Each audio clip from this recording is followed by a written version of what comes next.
ಭಾರತ್ ಮಾತಾ ಕಿ ಹೆಮ್ಮೆಯ ಪ್ರಧಾನಮಂತ್ರಿ ವಿಶ್ವದ ನಾಯಕ ನರೇಂದ್ರ ಮೋದಿಜಿ ಅವರಿಗೆ ನಾವೆಲ್ಲರೂ ಕೂಡ ಕಾತುರರಾಗಿದ್ದೇವೆ. ನರೇಂದ್ರ ಮೋದಿಜಿ ಅವರ ಭಾಷಣವನ್ನ ಕೇಳಬೇಕು ಅಂತೇಳಿ मैं रिक्वेस्ट करता हूं, विनंती करता हूं, प्रधानमंत्री जी भाषण के लिए.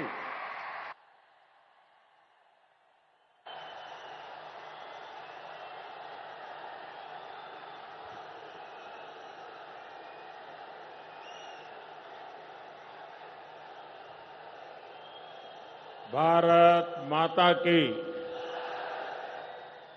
भारत माता की.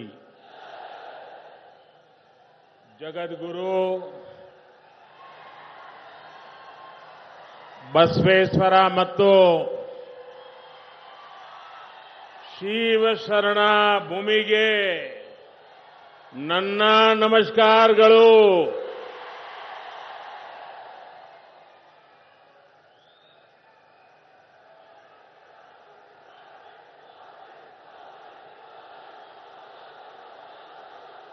मंच पर विराजमान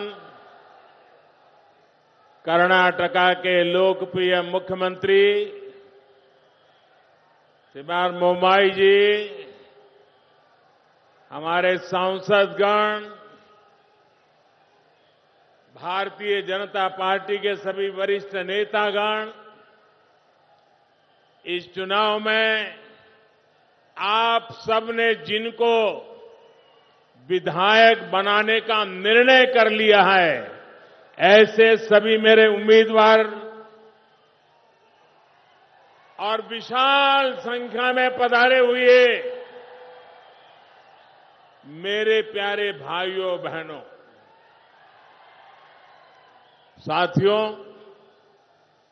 ये मेरा सौभाग्य है कि इस विधानसभा चुनाव में मेरी इस यात्रा की शुरुआत बीदर से हो रही है. भगवान बसवेश्वरा के आशीर्वाद और आप सभी के स्नेह ने मुझे हमेशा आपके लिए काम करने की ताकत दी है. कर्नाटकदा किरीटा, बीदर का आशीर्वाद मुझे तब भी मिला था जब मैं प्रधानमंत्री पद का उम्मीदवार बना था.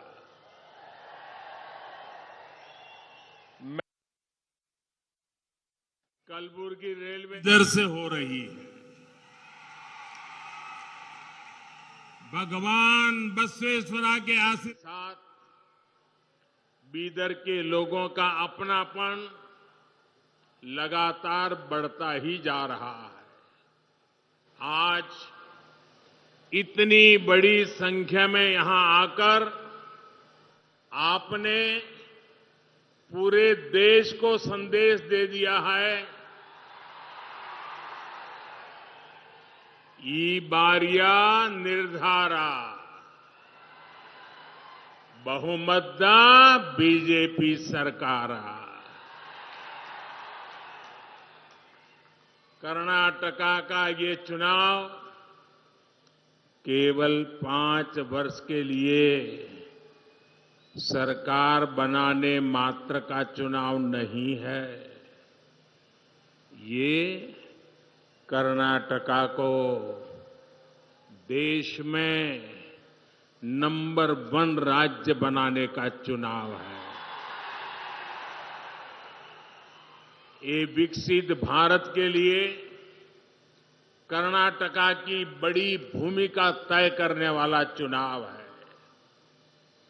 और भारत विकसित तभी होगा जब कर्नाटका का कोना कोना विकसित होगा.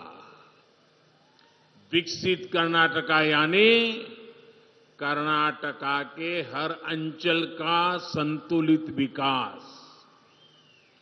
विकसित कर्नाटका यानी राज्य में विकास के ढेर सारे ग्रोथ सेंटर्स। कर्नाटका की जनता अब अपने इस सपने से पीछे नहीं हटना चाहती।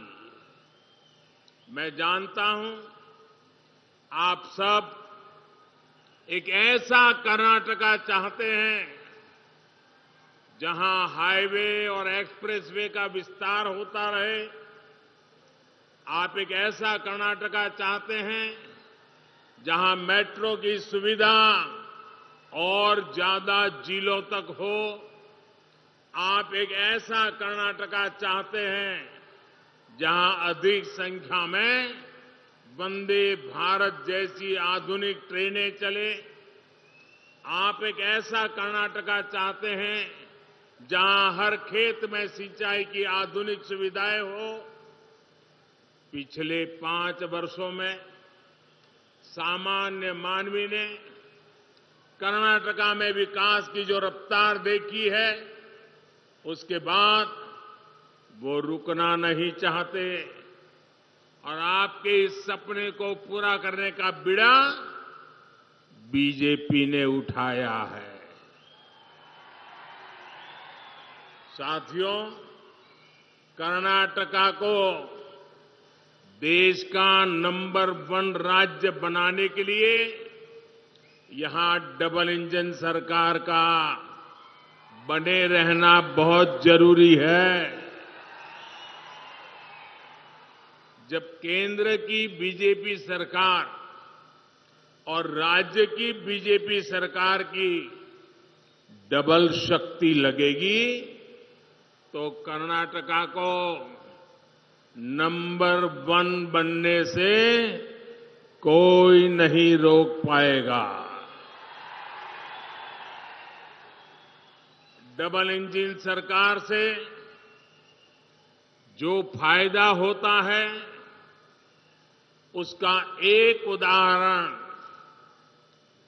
कर्नाटका में आया विदेशी निवेश है। भाजपा सरकार की वजह से देश में विदेशी निवेश में रिकॉर्ड बढ़ोतरी हुई है।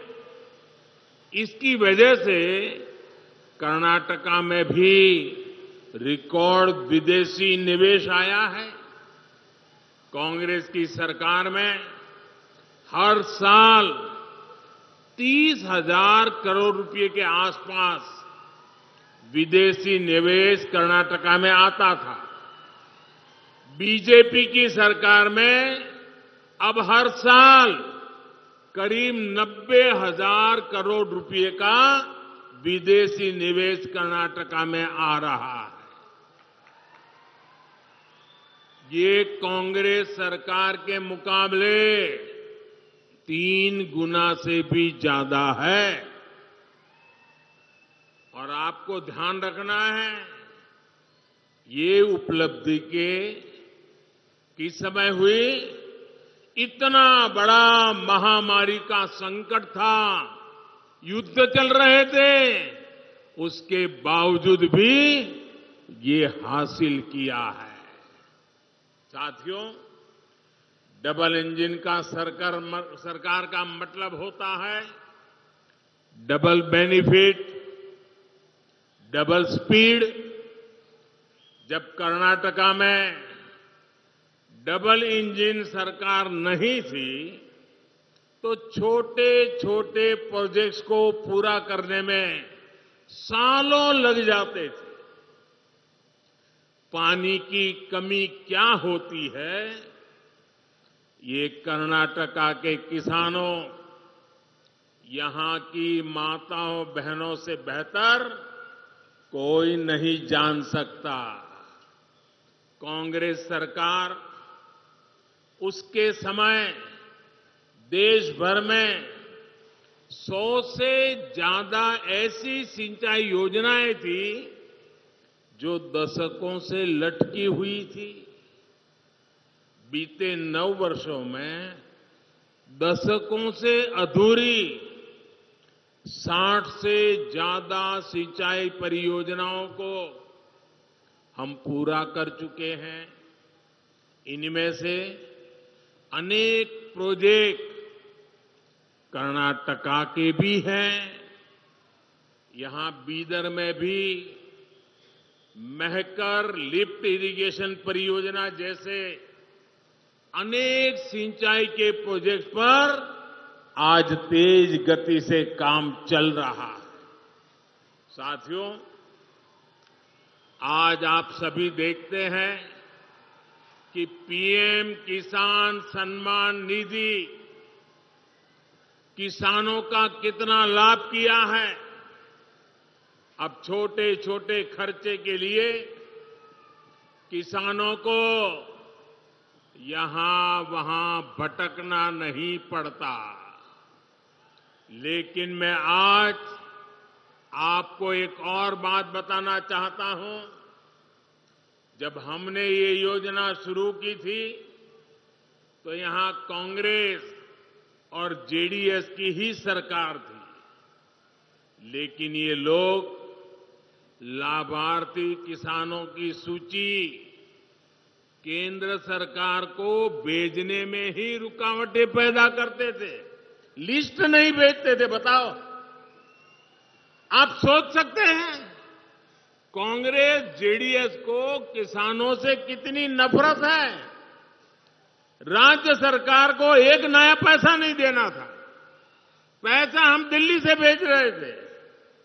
उनको तकलीफ ये थी कि बीच में कोई कटकी नहीं हो रही है, माल खाने को मिल नहीं रहा है, ये सीधा उनके बैंक खाते में जा रहा है, इसलिए लिस्ट ही नहीं देते थे।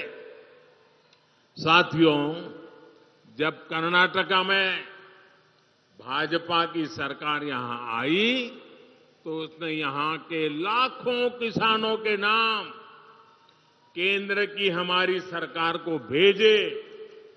आज उसी वजह से यहां के लाखों किसानों को पीएम किसान सम्मान निधि के पैसे मिल रहे हैं। इतना ही नहीं, केंद्र सरकार ने अगर हर किसान के लिए 6,000 रुपया भेजे तो यहां की भाजपा सरकार ने उसमें 4,000 रुपया और जोड़ दिए, यानी किसानों को और ज्यादा मदद। मुझे खुशी है कि पीएम किसान सम्मान निधि का लाभ कर्नाटका के लगभग 60 लाख किसानों को मिला है। उन्हें केंद्र और राज्य सरकार से मिलाकर 18,000 करोड़ रुपए मिले हैं, जिसमें से लगभग 400 करोड़ रुपए तो यहां बीदर के किसानों को दिए गए हैं।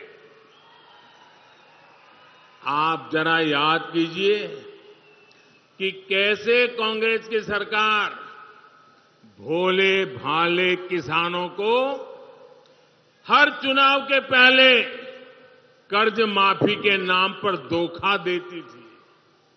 चुनाव से ठीक पहले वो किसानों के कर्ज माफी का ड्रामा करने लग जाते थे और कर्ज माफी धरती पर कभी उतरती नहीं थी।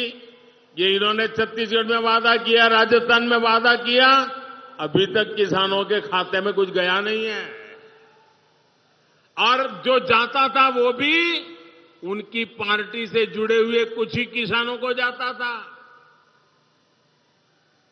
ऐसे किसान जिनका बैंक में खाता हो, जिन्होंने बैंक से लोन लिया हो, उन्हीं के नसीब में ये कुछ दाना पानी डाल देते थे। जबकि सच्चाई ये थी कि जिन करोड़ों छोटे किसानों को सबसे ज्यादा मदद की जरूरत थी, उनको तो न कभी बैंक में खाता था, न बैंक ने कभी वो 1 रुपये का उनको लोन दिया था। वो तो बेचारे बाहर से, बाजार में से, साहूकार के पास से महंगे ब्याज से कर्ज उठाते थे और कर्ज माफी का फायदा उनको तो कभी नसीब ही नहीं होता था। कांग्रेस का असली यही चेहरा है। साथियों, इस क्षेत्र में गन्ना भी बहुत होता है। कांग्रेस ने गन्ना किसानों को भी अपने हाल पर छोड़ दिया था। हम गन्ना किसानों की समस्याओं को भी प्राथमिकता पर दूर कर रहे हैं। गन्ना किसानों की मदद के लिए ही हमने पेट्रोल में इथेनॉल की ब्लेंडिंग बढ़ाने का फैसला किया। आज देश पेट्रोल में 20% इथेनॉल ब्लेंडिंग की तरफ तेजी से आगे बढ़ रहा है। कांग्रेस सरकार के समय देश में सिर्फ 40 करोड़ लीटर इथेनॉल का उत्पादन होता था। अब हमारी सरकार में इथेनॉल का उत्पादन बढ़कर 400 करोड़ लीटर से भी ज्यादा का हो गया है। इथेनॉल का उत्पादन बढ़ने से, पेट्रोल में उसकी ब्लेंडिंग बढ़ने से सबसे ज्यादा लाभ गन्ना किसानों को भी हुआ है। इस बजट में हमारी सरकार ने गन्ना किसानों के हित में एक और बड़ा फैसला लिया है। हमने गन्ना कोऑपरेटिव्स को यूपीए सरकार ने जो चूना लगाया था 10,000 करोड़ का चूना, हमने इस बजट के अंदर उस 10,000 का जो उन पर चूना लगाया था वो भी माफ कर दिया। हमने उसकी राहत भी दे दी। इसका भी लाभ देश के गन्ना किसानों को मिलेगा। हमारी सरकार ने मिलेट्स, श्री अन्न को अंतर्राष्ट्रीय बाजार तक पहुंचाने का भी अभियान चलाया है। हमारे यहां तो ज्वार की रोटी आप लोगों को बहुत पसंद है, घर घर में खाई जाती है। ये ज्वार और उसकी रोटी जब दुनिया के कोने कोने में पहुंचेगी तो उसका भी लाभ यहां के किसानों को होगा। साथियों, गरीब की तकलीफ कांग्रेस को कभी समझ नहीं आई। उन्होंने गरीबी देखी नहीं है। और कांग्रेस वो दल है जो विकास में भी राजनीति करती है, रोड़े अटकाती है, नकारात्मकता में भरी पड़ी है। इसका एक उदाहरण गरीबों को पक्के घर देने की योजना भी है। ये योजना तो 2019 से भी पहले से चल रही थी, लेकिन जब तक कर्नाटका में कांग्रेस की सरकार रही उसने गरीबों के घर बनाने की स्पीड धीमी कर दी। गरीबों के साथ कांग्रेस इस अत्याचार को बीजेपी सरकार ने ही रोका। डबल इंजन की सरकार बनने के बाद हमने यहां घर बनाने की स्पीड को और तेज किया। देखते ही देखते 9 लाख के आसपास पक्के घर मिलना गरीबों को तय हुआ। इस योजना के तहत करीब 30,000 घर यहीं बीदर में ही बन रहे हैं। 30,000 घर आप कल्पना कर सकते हैं। और इनमें से हर घर कई कई लाख रुपए का, और वो भी हम घर महिलाओं के नाम पर करते हैं। यानी भाजपा की डबल इंजन सरकार ने यहां बीदर में ही 30,000 बहनों को, जिनके घर की कीमत लाखों में है, 30,000 बहनों को लखपति दीदी बना दिया है। साथियों, हमारे देश में गांवों के घरों में नल से पानी ना आने की वजह से भी माताओं, बहनों, बेटियों ने दशकों तक बहुत कष्ट उठाया है। भाजपा की सरकार ने उन्हें इस तकलीफ से मुक्ति दिलाने के लिए ही हर घर जल योजना शुरू की। आज देश भर में 9 करोड़ नए परिवारों को पाइप कनेक्शन से जोड़ा जा चुका है। यहां कर्नाटका के भी 40 लाख से ज्यादा परिवारों को अब नल से जल मिलने लगा है। साथियों, शौचालय के अभाव में, गैस कनेक्शन के अभाव में, अच्छे इलाज के अभाव में सबसे अधिक परेशानी हमारी माताएं बहनों को ही होती है। गरीब परिवारों की बहनों की सूद कांग्रेस ने इतने दशकों तक कभी नहीं ली, लेकिन आपका ये बेटा दिल्ली में बैठा है। करोड़ों माताओं बहनों के बैंक अकाउंट बीजेपी ने खुलवाए, उसमें सरकारी मदद डायरेक्ट पहुंचे ये व्यवस्था बीजेपी ने की। बहनों को बिना गारंटी मुद्रा लोन मिले ये व्यवस्था बीजेपी सरकार ने की। गरीब मां को अपने परिवार के लिए राशन की चिंता न करनी पड़े, इसके लिए मुफ्त राशन का प्रबंध बीजेपी सरकार ने किया। दूसरे शहरों में भी फ्री रेशन मिल सके, इसके लिए one nation one ration card भी बीजेपी सरकार ने दिया। हमारे बंजारा साथी, उनकी भी सूद कांग्रेस ने कभी नहीं ली। ये बीजेपी सरकार है जिसने उन्हें प्रॉपर्टी का अधिकार दिया, उन्हें विकास के अवसरों से जोड़ा। यही सबका साथ, सबका विकास, सबका विश्वास और सबका प्रयास का सुशान है। और साथियों, बीजेपी के इन सेवा कार्यों के बीच कांग्रेस ने क्या किया? कांग्रेस ने सिर्फ समाज को बांटा, जाति, मत, पंथ के नाम पर बंटवारा किया। कांग्रेस ने शासन के नाम पर सिर्फ तुष्टीकरण को बढ़ावा दिया। कांग्रेस की बेरुखी का सबसे बड़ा प्रमाण हमारी बीदरी आर्ट है। कुछ दिन पहले बीदरी आर्ट की दशकों तक सेवा करने वाले साथी शाह रशीद अहमद कादरी को पद्म पुरस्कार मिला। कांग्रेस की सरकार ने उन्हें सिर्फ हताशा दी थी, निराशा दी थी।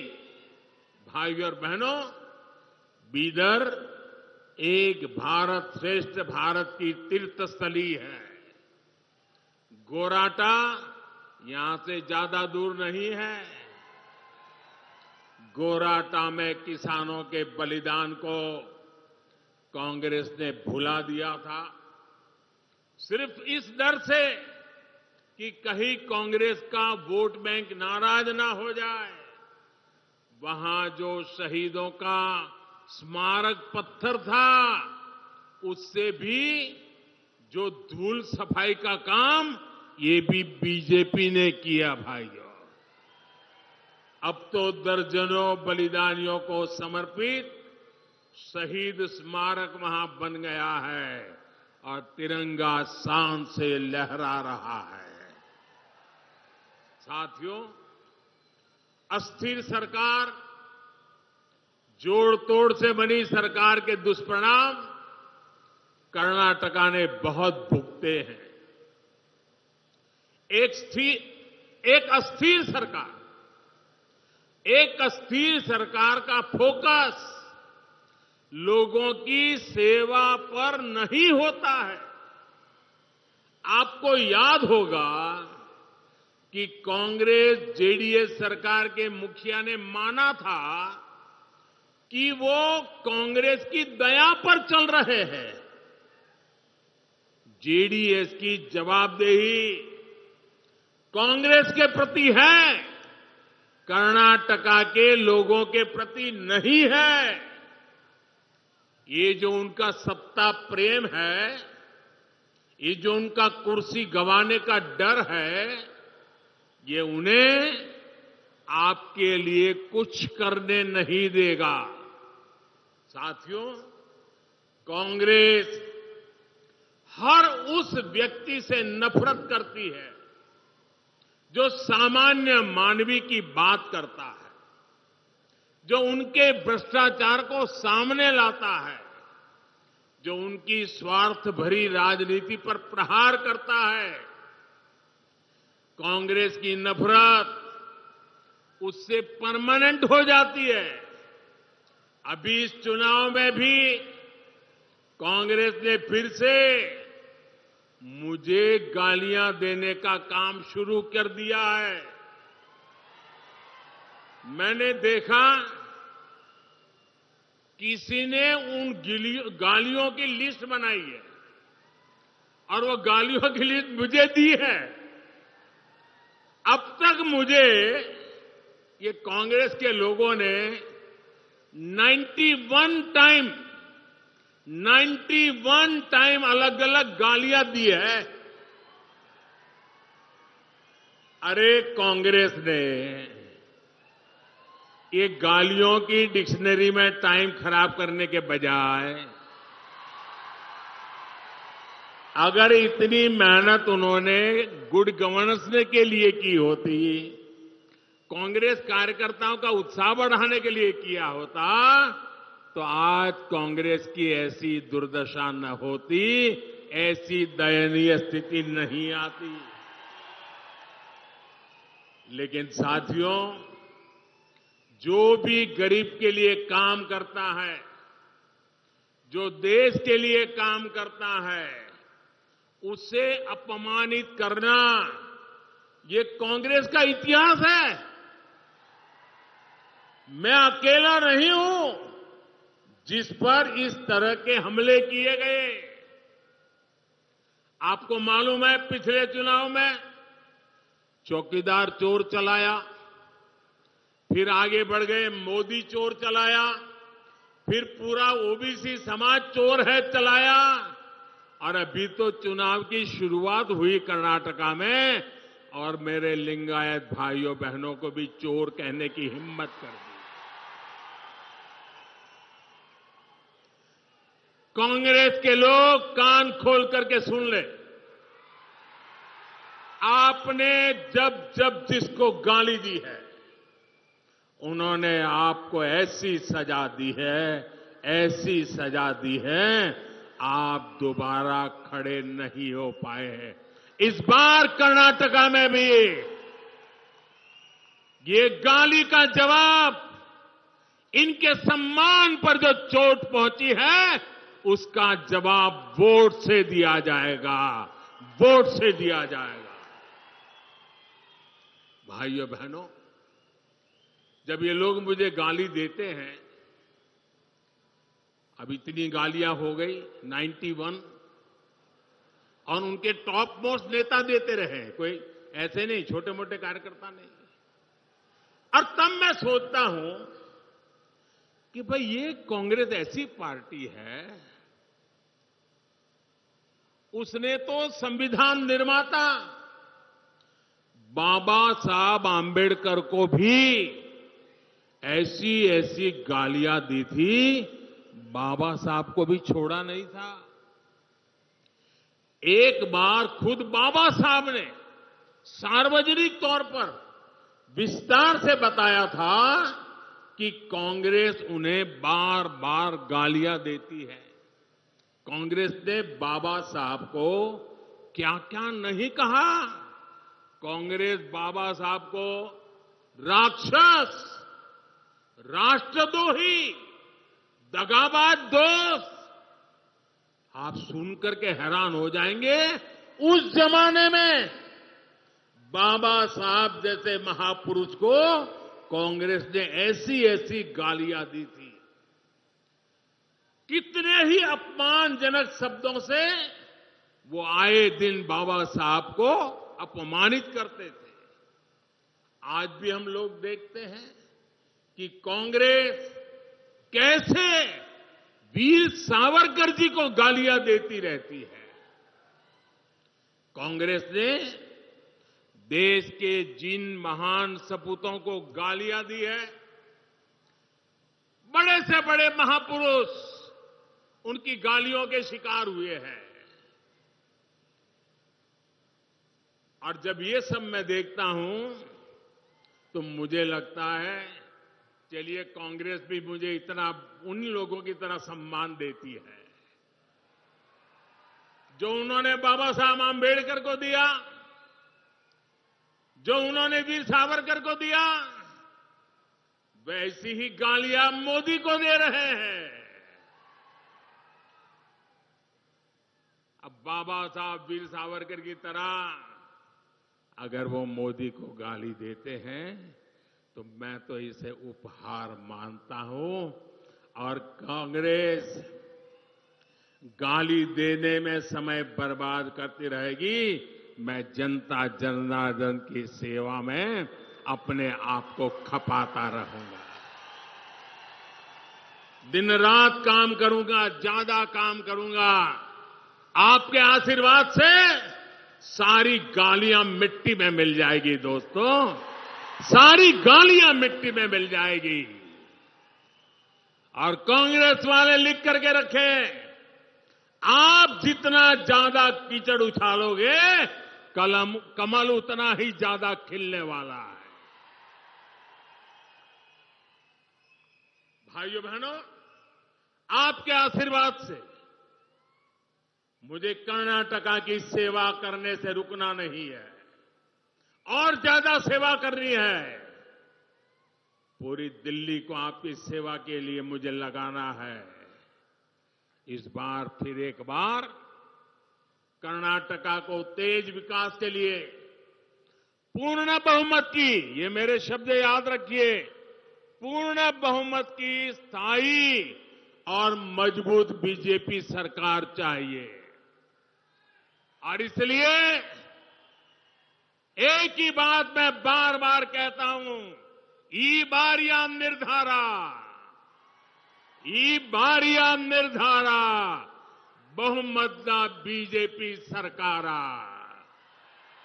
कर्नाटका डबल इंजन सरकार चाहिए ताकि केंद्र और राज्य सरकार के बीच तालमेल रहे, हर जगह रुकावटें न आए। कर्नाटका को डबल इंजन सरकार चाहिए ताकि इंफ्रास्ट्रक्चर के प्रोजेक्ट में तेजी से पूरे हो। कर्नाटका को डबल इंजन सरकार चाहिए ताकि विदेशी निवेशकों का भरोसा मजबूत हो। कर्नाटका को डबल इंजन सरकार चाहिए ताकि कर्नाटका कांग्रेस का एटीएम नहीं बल्कि देश का ग्रोथ इंजन बना रहे। कर्नाटका को डबल इंजन सरकार चाहिए ताकि केंद्र की गरीब कल्याण की योजनाएं बंद ना हो। भाइयों और बहनों, मुझे पूरा विश्वास है कि 10 मई को भारी संख्या में आप पोलिंग बूथ तक पहुंचेंगे और कमल के फूल पर बटन दबाएंगे। इस बार का वोट विकास के अमृत काल के लिए, इस बार का वोट कर्नाटका को देश का नंबर 1 राज्य बनाने के लिए। आप सभी का बहुत आशीर्वाद हम सबको मिलता रहे। कर्नाटका में भाजपा के उम्मीदवारों को आपका आशीर्वाद उन्हें आपकी सेवा में और ज्यादा परिश्रम करने के लिए प्रेरित करेगा। भाइयों बहनों, इतनी शानदार सभा कर दी, अब ऐसा तो नहीं होगा ना बस अब तो काम हो गया है, चलो जाओ सो जाओ, अब तो जीत जाएंगे, ऐसा नहीं करोगे ना? जरा जवाब दीजिए, नहीं करोगे ना? बूथ में जाओगे, हर घर जाओगे, मतदाताओं को मतदान के लिए निकालोगे, भाजपा की बात बताओगे, पक्का करोगे? अच्छा, मेरा एक काम करोगे आप लोग? करोगे बताइए, पक्का करोगे? ईमानदारी से करोगे? घर घर जाकर के करोगे? तो एक काम करिए, 10 मई के पहले सभी मतदाताओं के घर जाइए और जाकर के उनको कहिएगा कि आपके सेवक मोदी जी हमारे बीदर जिले में आए थे और आपके सेवक मोदी जी ने आपको नमस्कार कहा है। ये मेरे नमस्कार उनको पहुंचाओगे? हर माता बहनों को पहुंचाओगे? मेरे नमस्कार अगर पहुंचाओगे ना, तो मुझे उनके आशीर्वाद मिल जाएंगे और उनके आशीर्वाद से मेरी ऊर्जा इतनी बढ़ जाती है कि मैं दिन रात और ज्यादा काम कर सकता हूं। और इसलिए मेरे लिए आपको ये काम करना है, हर घर जाकर के कहना है कि आपका सेवक मोदी आया था, मोदी ने आपको नमस्कार कहा है। बहुत बहुत धन्यवाद।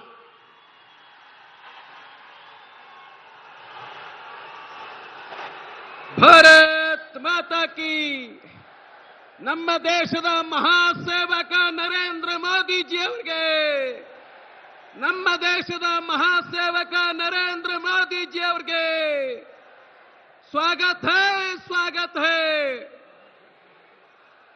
स्वागत है स्वागत है। धन्यवाद धन्यवाद मोदी जी, धन्यवाद धन्यवाद धन्यवाद धन्यवाद धन्यवाद। जोराಗಿ ಹೇಳಬೇಕು, धन्यवाद धन्यवाद। भारत माता की